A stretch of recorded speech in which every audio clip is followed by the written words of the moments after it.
Em, can you believe we started Interview Boss in 2021? Not really. It's insane. That's a lot of episodes and a lot of hours of talking. Oh my gosh, it is. And if you're scrolling through all of our episodes, you might scroll straight past something that you really, really needed. Yes, we're always getting messages from people asking us to do an episode on something, and I'm like, we already have. So we've put together playlists to help you find the episodes that are exactly what you need, suited to your situation. They're all categorized. If you're applying for jobs, we have episodes about resumes, cover letters, job ads.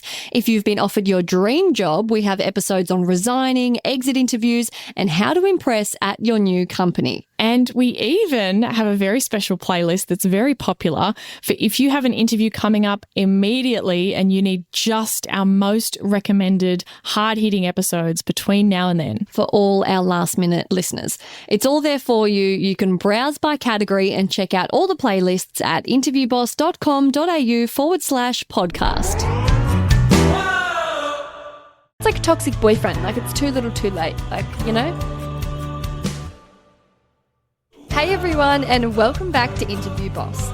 My name's Emma. I'm a third-year journalism student who's teamed up with my sister to give you advice, inspiration, and support when you're looking for a new job. Sarah is a HR and recruitment professional, and together we're excited to give you guys all the tips, tricks, and behind-the-scenes knowledge to help you in your career. Hey Em, and hello everyone. So this week's Shoot Your Shot is actually a little bit different. We haven't picked a specific listener to give a shout out to because we want to shout out all of our listeners. We're choosing everyone. You're all winners. We love you. And that's because we hit a really exciting milestone last week. 10,000 listens to the podcast. That's right. 10,000 listens in almost 6 months to the date. We can't believe it. We just want to say thank you so much to every single person who's supported us since we launched back in January. Whether you've listened to episodes, subscribed, left a review, sent a DM, shared one of our posts, or told someone you know about us, we truly are so grateful. When we first launched this back in January, we really weren't sure if anyone would listen, and if they did, we weren't sure anything we said would actually be helpful. But we had a vision of helping people demystify the world of job searching, to support job seekers through the struggle, and to empower people in their careers. And here we are, 10,000 listens later. We can't believe it. Yeah, I know. It's insane that it's only been 6 months and we're already at that level. And the messages that we've gotten for people just make our day. So please keep sending them in. But we've got something special for you to celebrate 10,000 listens and to say thank you to our listeners. We're doing a giveaway. That's right, it's an incredible giveaway. One lucky listener will win a $100 voucher to spend on a new outfit for an interview or for your new job, either or, plus a virtual career chat with Sarah. This can be for application advice, interview prep, or anything career related you'd like a second opinion on. This isn't limited to just if you're a job seeker. You could already be in a job you love, but you want to talk about career progression or a tricky topic. Getting a pay rise. Yeah, just literally it's an opportunity to pick Sarah's brain, and trust me, you're lucky if you win this because her brain is really good to pick. To enter, follow us on Instagram. That's at InterviewBoss. Like the post and tag the friend in the comments. Tag a friend in the comments. The giveaway will be live for a week, which means you've got until the 2nd of August to get your entry in, and you can enter from anywhere in the world. Hello, international friends. We see you. On that note, we can't believe we have 45% of listeners last week in the US. What? Yeah. We Shout love out to you. the US. I'm sorry if some of our content is Australia specific. Yeah. We'll try and make sure that it's relevant for you guys. Now that we know that, we're going to, be a bit more open-minded. We love you, the US. All right, let's get into the episode. So this week, we're going to be talking about how to resign. Now, if you get a new job, you're going to have to resign. So, I mean, we're encouraging people to get their dream jobs, and there's a good chance that if you're getting a dream job, you're having to leave an old job. So yeah, I feel like in this with applies the old, to out everyone. with the new. Yeah. In with the old, Out with the old, in with the new. In with the new. Whoops. So let's kick it off really simple. Some people might not know how to resign. If you've only really had your first proper job, you might be like, oh my God, where do you even begin? How do you resign? Or it What's might the have first been a step? while. I think there's a lot of ways to resign perfectly fine. I think what we want to talk about today is how to do it really, really well so that everything's covered, you understand exactly what's going on, and you leave on really great terms so that you've got another awesome connection. For sure. I think it's so important to leave on good terms, even if you actually want to burn the place down or had the worst employers there. You always be the bigger person. Like, we can't stress enough how much it'll just come back to bite you later if you try and be salty or be a bit passive. Like, just leave on good terms. Yeah. Step one. Particularly if you've already got another job, you don't need to burn the place down. You know, you've already gotten yourself out of there. Yeah, get out. So, how do you resign though? First step. So the first thing you need to do is find out how much notice you need to give. And the way that you can do that is have a look at your award if you're covered by an award here in Australia. And that will usually be based on your years of service. So it might say if it's been less than a year, you only have to give 1 week's worth of notice. If it's been more than, less than 2 years, it can be 2 or 3 weeks. It depends. They have a little, like a system that you can look at. If you have an enterprise agreement for your workplace, you'll know about that. If you have one, check that. But failing those two, check your contract, because your contract will most likely state your notice period.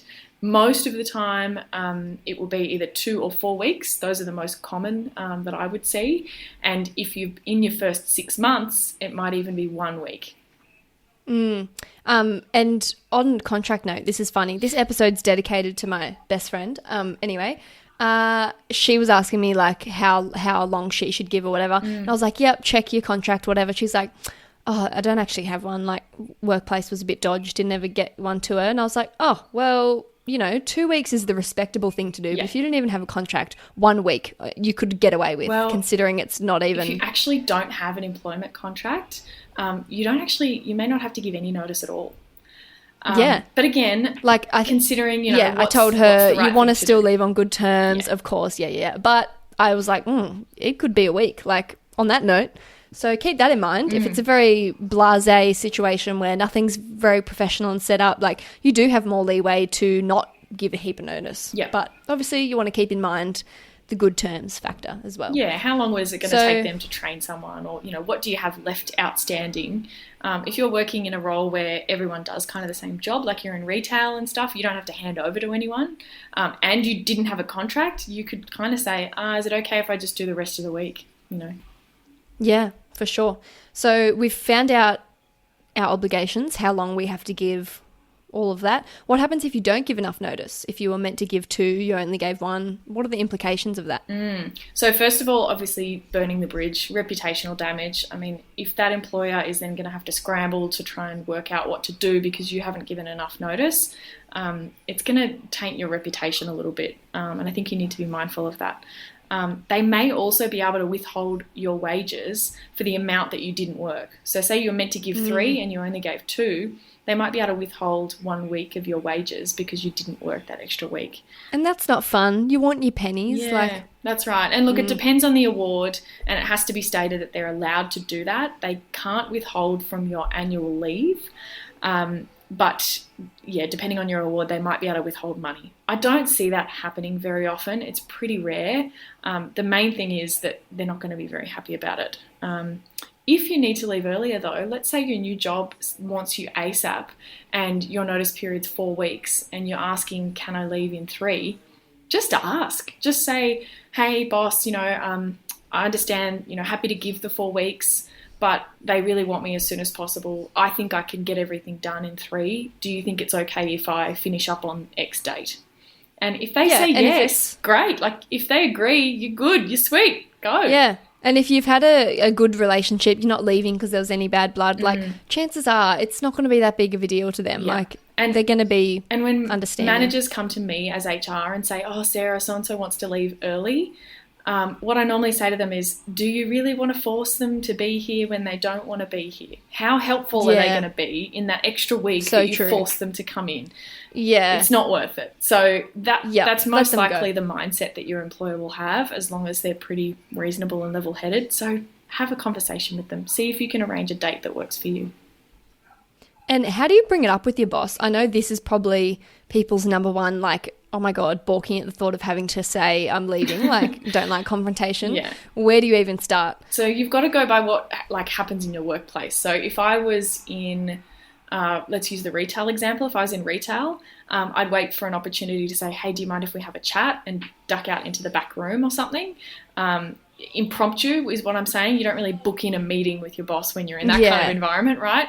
It would be a bit weird if you're like, can I meet with you at 3:00? Yeah. But if you're in a corporate setting and maybe your boss holds a meeting with you once every Tuesday morning. Yep, you can wait for your catch up. Or if you're looking at your notice period, you probably want to do it as soon as possible. As soon as you've kind of signed that contract of the other role, you probably want to do it that day or the next day, just so that you can get your notice period ticking. So you may have to book in something into their calendar, or send them a message to say, hey, do you mind if we have a chat? You know, are you free this afternoon? So face-to-face is ideal. Obviously, in this kind of environment, you might be doing it virtually over video. Phone call is okay. Whatever you can get, the most personal level of contact that you can get. So face-to-face ideal, video call or a phone call. Worst case scenario, you could do it in like a email or a text message if you can't get a hold of them, but you want to try the others. That's worst case scenario. Yeah. That's like getting broken up with over text. Don't be like that. Exactly. Yeah. So when you're actually having the meeting, you shouldn't go into too much detail. I don't think you need to talk about why you're leaving and this happened and that made you want to resign. Just keep it to the point. Hey, boss, I've been offered another role and I've decided to accept it. So my last day will be on the X. I think that's so hard to do. As someone who's like would find that conversation awkward, I would just go into overdrive of talking and want to be like, but I've had the best time here and it's nothing and I'm only doing it because of I want something new and blah, blah, blah. Like it's hard to just be like matter of fact. Let's do a practice, Em. Okay. You've got to tell me. So Emma, you wanted to catch up. Hi. So, I just wanted to let you know I've actually applied for another job that was my dream position, really where I want to be working, and I've actually got an offer, which I'm so excited about. So, really sad to be leaving here, but yeah, so I just wanted to give you my notice. My last day will be in 2 weeks' time. Just hope that's okay. No, you don't say that. Hope it is okay and you will be okay with it. I don't know. you were so good and then you kind of failed on the end bit there. I hope that's okay. Yeah, I hope that's okay. Such a female if it's not, I'm say. Resigning anyway. I know.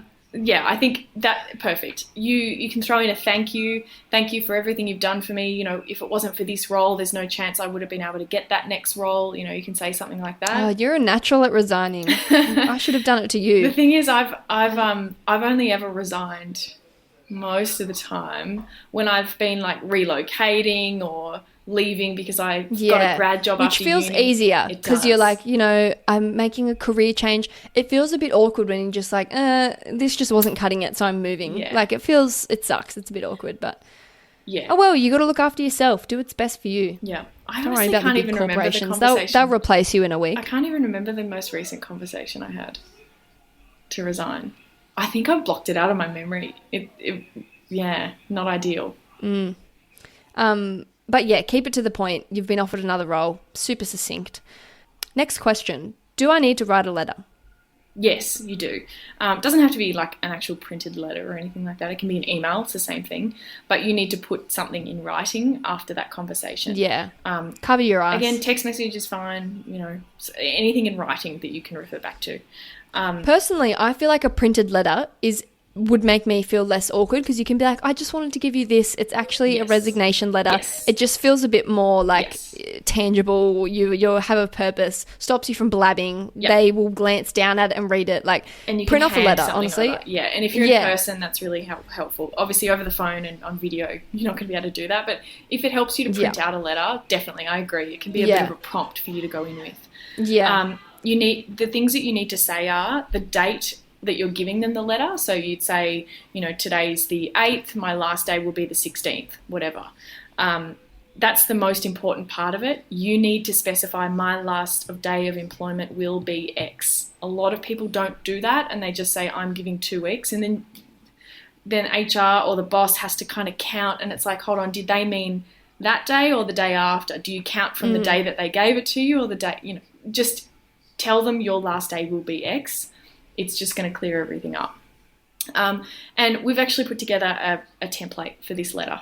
So if you want to use ours and you want to have a look at it, jump onto our website, www.interviewboss.com.au, go to our resources section. It's a free download for you to get and have a look, and you can use that template. There's heaps on the internet. You don't need to use ours, but if you want to use one that's kind of worded in plain language and not too fluffy, I've seen a lot of fluffy ones, go and check that out.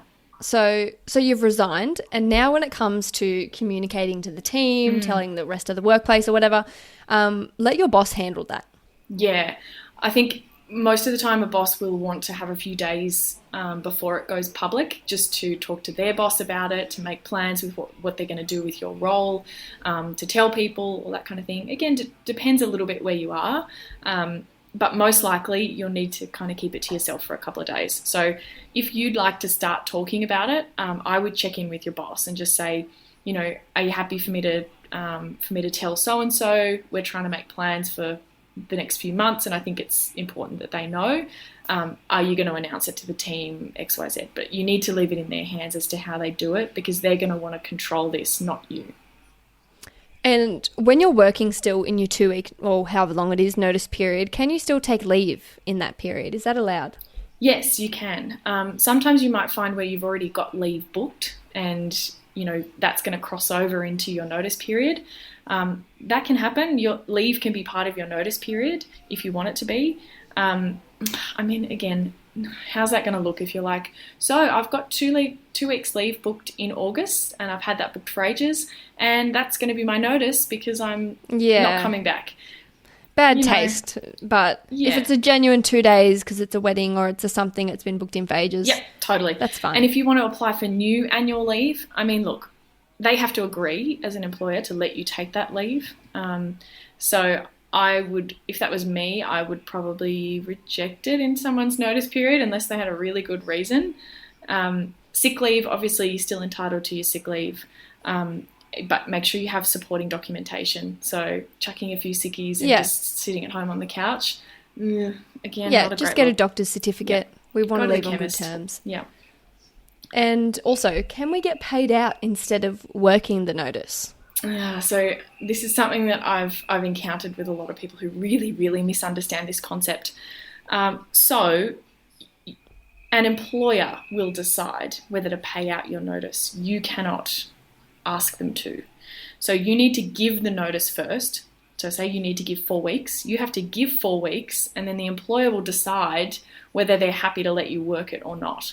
You have to give the 4 in order to be paid the 4. Does that make sense? So yeah, definitely. If you were meant to give 4 and you only gave 2, and the employer was like, I don't want you to come in, you're only going to get paid 2. Does that make sense? And it depends what your company's policy is too. Like my company in media, people resigned recently, and I know like prominent people within our company, if they resign, they have to stop effective immediately. Yes. Like that's just our policy. Yeah. They don't want them if they're going somewhere else. Yeah, totally. So very common. They can put you on gardening leave. They may direct you not to work, but they'll still need to pay out the amount of notice that you gave. So, but you have to give it first. I've had a few people say, can I finish early? Yes, you can. And then we're like, yeah, cool, you can finish early. Okay, now I want you to pay out my notice. You wanted to finish early, so we're letting you finish early. Yeah. That's not how this works. So you have to be prepared to work it in the first place. Now, in a scenario where you've resigned and maybe your boss is shocked, sad, doesn't want you to go, has this epiphany moment where they're like, well, no, we can't lose you. They put a counteroffer on the table. What can we do to get you to stay? We'll give you X amount more money. We'll give you these perks. Like, what do you do if you get counteroffered? That's a tricky position to be in. It is. And I've seen this happen to a lot of people. Recruitment agencies love to throw around stats around, 50% of people who take a counteroffer then leave in the next 6 months or something like that. I don't think there's any legit stats on this. But what I would say is think about why you started looking for another job in the first place. Was it literally only just money, everything else you love, and it's only just the money that you were leaving? If that's the case, I'd say, did you already ask for a pay rise? And if they said no, and then you started applying, and now they're willing to give you money only after you've literally tried to leave, what does that say? It gives you a bit of a red flag about the culture, Yes. that you're not going to be rewarded on a genuine basis only at the last. Like, it's like a toxic boyfriend. Like, it's too little too late. Like, exactly. Exactly. And if it wasn't just money that made you leave, if there were other issues about the role that you didn't love, is that going to change by them counter-offering you? Yeah. I mean, if they say, hey, we've been wanting to give you this job and we just hadn't told you yet and blah, blah, blah, maybe it does change everything. Maybe you do want to take it. But if there's, like, deeply rooted, like, clash in values of the company and the way you're treated and stuff, like, have a think about if that's miraculously going to change with a counter-offer. Like, yeah, I guess it's all depends on what you were leaving for in the first place. Yeah, exactly. And if you were trying to get a counter-offer out of them, I'd encourage you to try and do that before you've signed a contract at the new place. Again, just back to our conversation which we've talked about. You know, try not to put yourself intentionally in a position where you've committed to someone and then you're still trying to play them off against each other. Once you sign, I think it should really be locked in for you. To round this out, have you got any little tips for us to keep in mind during our notice period? Yes, how you leave is how you will be remembered. There have been plenty of people I've worked with who were great to work with, and then in their last 4 weeks, they dragged their feet, they didn't want to do things, they dropped the ball, and they left a big mess behind. And those people, if someone goes, oh, hey, do you know, a great, recruiter that we could hire? Not anymore. It genuinely affected how I think about them. Yeah.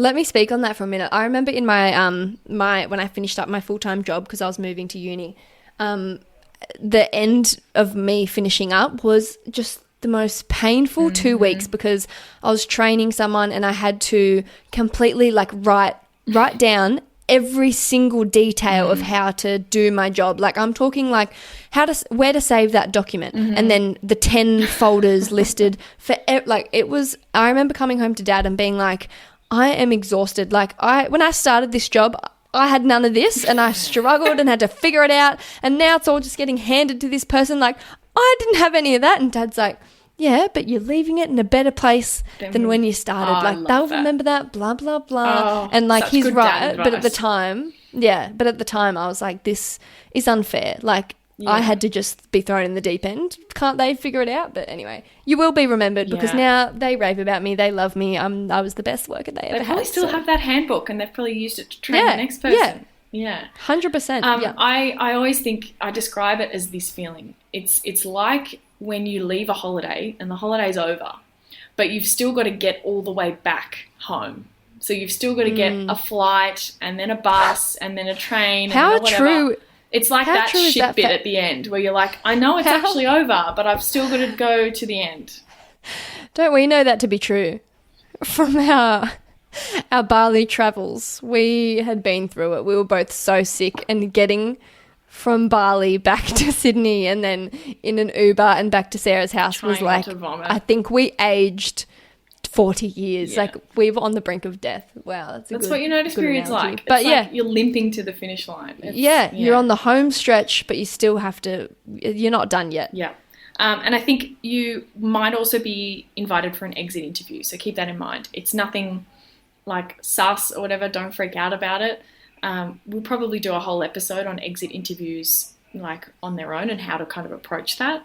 But you might get invited for a chat with HR to give some feedback. Give us a 2-minute. Yeah, is that all it is? Yeah. Just like, what did you like about it? Is there anything that could have been done differently? Yeah. What would you change for the next person? Is there any feedback you've got for us? My main overall concise tip, be constructive. If there's nothing they can do about something, don't tell them. Yeah, don't just be like, oh, well, Karen is honestly a bit of a bitch and they can't change people's personalities. Work out how to say it constructively. But if there's more support, And on a nice little lovely note, arrange to give everything back and send a thank you note on your last day. That's so lovely. Yeah. Have you seen people do this, Em, of like sending out an all office email or just to their team or whatever? Everyone, thanks so much for, it's been great working here. It's been real. Keep in touch with me on LinkedIn or here's my email address or whatever. You can definitely do that. Yeah. And again, it just finishes Leaves up it- on a great note, and everybody knows where you've gone as well before you turn your final out of office on. So they don't Yeah. start reaching out to you going, oh, where's Sarah gone? Not gonna lie, I've resigned at a casual job before at the club, and I didn't tell anybody that I was leaving, like besides the managers, obviously, because I just found it too awkward to say goodbye, and I was moving away, so I was never gonna see anyone again. So I literally just had a last shift and disappeared, and then I had a friend that still worked there, and like a couple months later, one of the workers was like to her, have you seen Emma? Like, I haven't been in a shift with her for months. And they were like, oh, she moved. Like, she resigned like months ago. And everyone was like, what? Ah, I just left. Your colleagues Why? were like, I where hated did it. she go? I hated it. Bye. You can only do that in casual hospo jobs, though. Like, you know, not corporate. It was acceptable. Like, we had high turnovers. People would come and go. It's fine. Anyway, don't take that advice. Yeah. Say goodbye. Do what we say, not what we do. Yeah, do as I say, not as I do. Awesome. Well, thanks so much for listening. Hope you guys enjoyed that. Hopefully lots of you are resigning. Hopefully lots of you have to resign, because if you're resigning, that means you've been offered an even better, amazing job. Hopefully thanks to our advice. And don't forget to enter our giveaway. Yes. Because Go and Why enter not? into the giveaway. Follow us on Instagram. go and enter right now. Yeah. Enter 10 times. Go tag your friends, Tell everyone you know about it. and we'll let you know who's won on our next episode. Bye. Thanks so much for listening to Interview Boss. If you liked this episode and you want to support us, go ahead and hit follow on Spotify or subscribe in Apple. That's how we can hit the charts so we can help even more people. For more advice, inspiration, and a supportive community, don't forget to check us out on Instagram at Interview Boss.